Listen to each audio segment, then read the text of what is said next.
नमस्कार मित्रांनो, मिथुन राशीच्या लोकांनो, येणारे पुढील 10 दिवस तुमच्या आयुष्यात असा मोठा बदल घडवून आणणार आहेत ज्याची तुम्ही स्वप्नातही कल्पना केली नसेल। एखाद्या गोष्टीचा त्याग तुम्हाला करावा लागू शकतो। ती तुमची एखादी वाईट सवय असेल का? एखादी जवळची व्यक्ती असेल का? की घरातील एखादी वस्तू? आजच्या व्हिडिओमध्ये प्रत्येक गोष्ट स्पष्टपणे सांगितली जाणार आहे आणि मी सांगणारी प्रत्येक बाब ग्रहांच्या स्थितीवर आधारित असेल। त्यामुळे हा व्हिडिओ सामान्य समजण्याची चूक करू नका, कारण गेल्या काही काळापासून तुम्ही प्रत्येक कामात तुमचे 100% योगदान देत आहात। मग ते मेहनतीचे काम असो, नातेसंबंध जपण्याची वेळ असो किंवा एखादी वस्तू खरेदी करण्याची वेळ असो, पण प्रत्येक वेळी शेवटी काय होते? ती गोष्ट तुमच्या हातातून निसटते। ते नाते तुमचा विश्वासघात करते आणि मेहनत करूनही तुम्हाला कमी समाधान मानावे लागते। हे असे किती दिवस चालणार?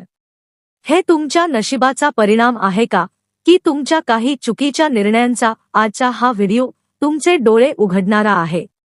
तो तुम्हाला सत्य सांगणार आहे आणि प्रत्येक परिस्थितीत संकटाच्या दलदलीतून बाहेर काढून वास्तवाचे दर्शन घडवणार आहे। त्यामुळे हा व्हिडिओ सुरुवातीपासून शेवटपर्यंत नक्की पहा।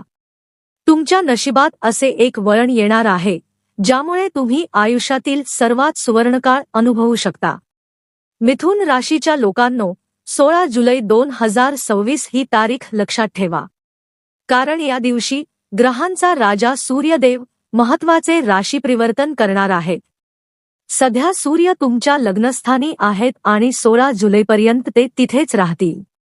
तुमचे राशीस्वामी बुध यांच्यासोबत मिळून ते बुधादित्य योग निर्माण करत आहेत। मात्र 16 जुलैपासून सूर्य दुसऱ्या भावात म्हणजेच धन, वाणी आणि कुटुंबाच्या भावात प्रवेश करतील। त्या ठिकाणी आधीपासून उच्चस्थ गुरु बृहस्पती विराजमान आहेत।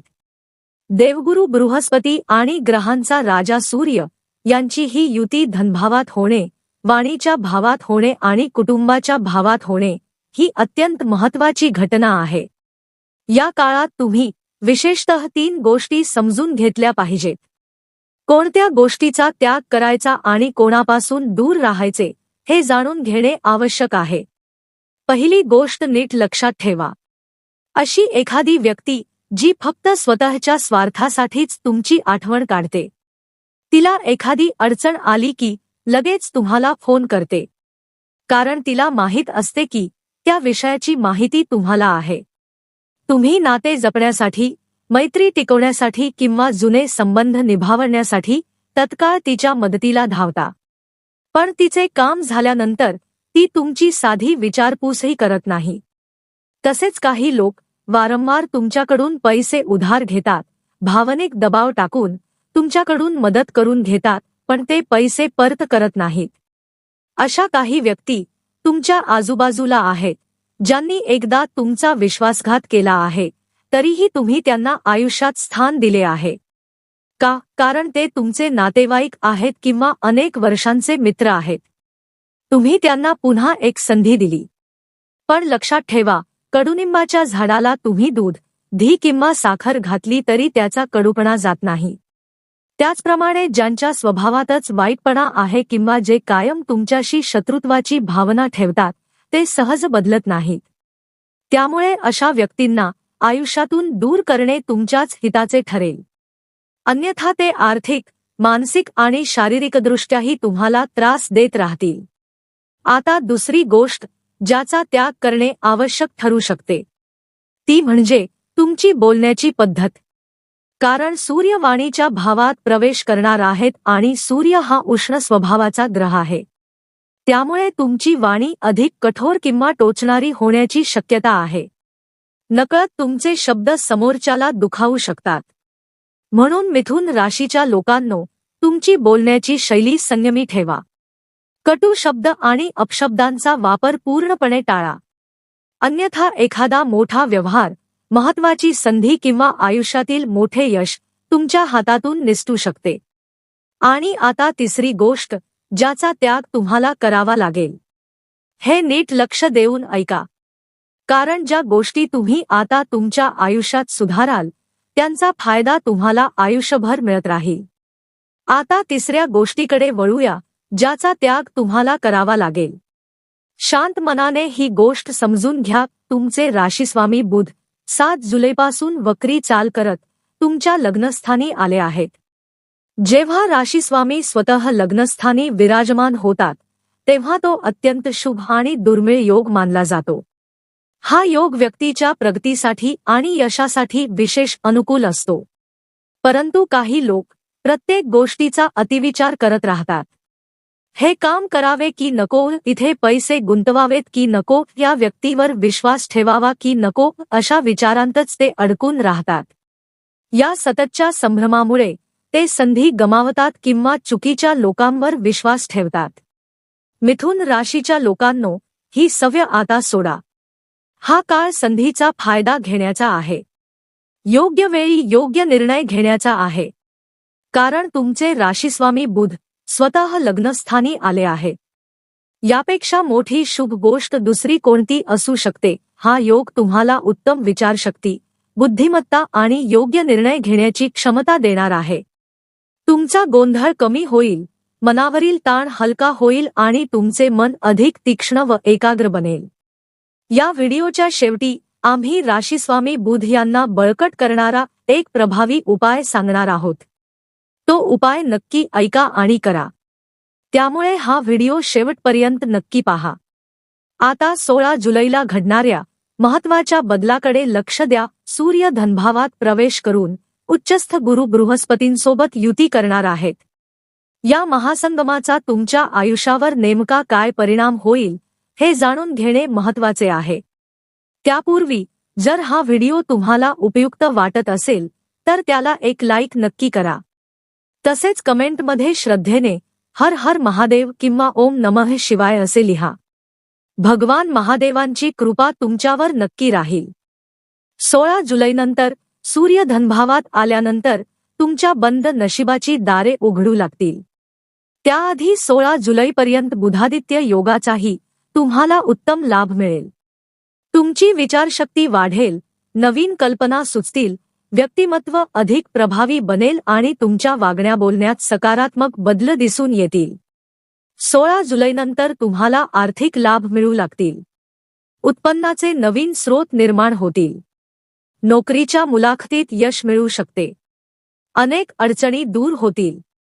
जी जीवनगाडी रुळावरून घसरली होती ती पुन्हा योग्य मार्गावर येऊ लागेल. सूर्य आणि गुरु यांच्या या शुभ युतीमुळे हे सकारात्मक बदल तुम्हाला स्पष्टपणे जाणवतील. ही गोष्ट लक्षात ठेवा. याशिवाय आणखी एक महत्त्वाची गोष्ट समजून घ्या. सध्या शनी तुमच्या कर्म आणि करिअरच्या भावात आहेत, तर राहू भाग्यभावात विराजमान आहेत. त्यामुळे एक स्पष्ट इशारा लक्षात ठेवा. उरलेल्या 6 महिन्यात कोणत्याही प्रकारच्या शॉर्टकटच्या मोहात पडू नका. राहू तुमच्या मनात रातोरात श्रीमंत होण्याचे विचार निर्माण करू शकतो. शेअर बाजारातून पटकन पैसा कमावू, सट्टा खेळू, चुकीचे मार्ग स्वीकारू असे विचार मनात येऊ शकतात. परंतु हा राहूचा भ्रम आहे. जेव्हा हा भ्रम दूर होईल तेव्हा शनिदेवांचा खरा संदेश समजेल. शनिदेव सांगतात की आयुष्य शिस्त, प्रामाणिकपणा आणि मेहनतीने जगावे. शॉर्टकटचा मार्ग टाळा. जर तुम्ही शनीचा सल्ला मानला आणि राहूच्या भ्रमातून बाहेर पडलात तर हे पुढील 10 दिवस तुमच्यासाठी अत्यंत लाभदायक ठरतील. अन्यथा तुमची मेहनतही वाया जाण्याची शक्यता आहे. आता आणखी एक महत्त्वाची गोष्ट, तुमच्या पराक्रम आणि परिश्रमाच्या भावात शुक्र आणि केतू यांची युती होत आहे. शुक्र तुम्हाला ऐशारामाच्या वस्तू खरेदी करण्याकडे आकर्षित करू शकतो, तर केतू मनात अज्ञात भीती निर्माण करून जोखीम घेण्यापासून परावृत्त करू शकतो. त्यामुळे केतूचे उपाय करणे अत्यंत आवश्यक आहे. योग्य वेळ आली तरी भीतीमुळे तुम्ही मागे हटू नका. तसेच मंगळ खर्चाच्या भावात असल्यामुळे रागाच्या भरात कोणालाही मोठे वचन देऊ नका. रागात मोठे निर्णय घेऊ नका आणि रागाच्या भरात अनावश्यक खर्चही करू नका. असे केल्यास तुमचे जीवन अधिक स्थिर आणि सुरक्षित राहील. उपाय. पहिला उपाय, केतूसाठी भगवान गणेशाची भक्ती करा. प्रत्येक बुधवारी त्यांना दुर्वा अर्पण करा आणि गणपती अथर्वशीर्ष याचे पठण करा. यामुळे केतूचे अशुभ परिणाम कमी होतील. दुसरा उपाय. बुध ग्रहासाठी. राशीस्वामी बुध यांना बळकट करण्यासाठी प्रत्येक बुधवारी गोशाळेत जाऊन गाईला हिरवा चारा खाऊ घाला.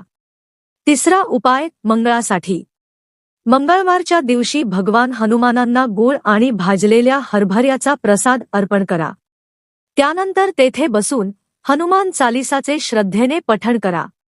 यामुळे राग, अनावश्यक खर्च आणि नकारात्मक ऊर्जा कमी होईल. हे 3 उपाय पुढील 10 दिवस मनापासून करा. त्याचा लाभ तुम्हाला निश्चित मिळेल. कोणतीही नकारात्मक शक्ती तुमची प्रगती रोखू शकणार नाही. मिथुन राशीच्या लोकांनो, आजच्या व्हिडिओमध्ये आपण येणाऱ्या पुढील 10 दिवसांतील महत्त्वाच्या ग्रहस्थिती आणि त्यांचा तुमच्या जीवनावर होणारा परिणाम जाणून घेतला. हा व्हिडिओ तुम्हाला मनापासून आवडला असेल अशी आशा आहे. मिथुन राशीच्या लोकांनो, पुढील 10 दिवसांना साधा काळ समजण्याची चूक करू नका. या काळात घेतलेला प्रत्येक निर्णय तुमच्या भविष्याची दिशा ठरवू शकतो. योग्य व्यक्तींची साथ निवडा, चुकीच्या सवयींचा त्याग करा आणि सांगितलेले उपाय श्रद्धेने करा. कदाचित याच 10 दिवसांपासून तुमच्या आयुष्यातील सर्वात मोठ्या सुवर्णकाळाची सुरुवात होईल. महादेवांची कृपा तुमच्यावर सदैव राहो. धन्यवाद. ओम श्री स्वामी समर्थ.